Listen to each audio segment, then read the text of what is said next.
It was stated that only 5 times we have declared war in our history.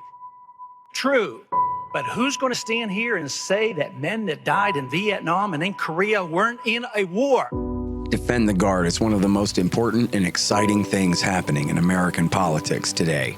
Simply put, Defend the Guard legislation says that the states will refuse to allow the president to nationalize their Guard troops for overseas combat without an official declaration of war by the U.S. Congress. It's not like hippies who are against the war. It's badass combat vets who are telling you exactly why, short of a congressional declaration of war, you do not have the right to use the National Reserves, you know what I mean, for your phone. In other words, never again.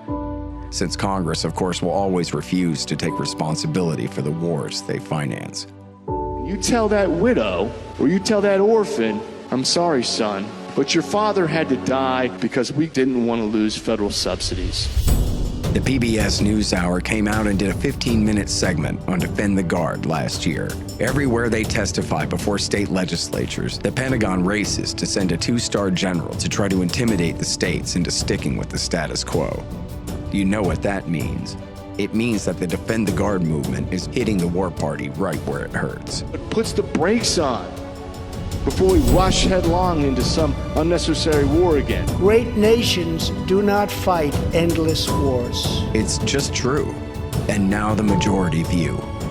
These wars do not serve the national interest, only narrow special interests. And while the government can safely disregard public opinion on almost every issue, without the mass support of the right, they just can't do it. If you really want to honor veterans, quit making them. To save America, we've got to abandon the empire. This is a very sound effort to bring back, once again, the constitutional responsibility of all of us.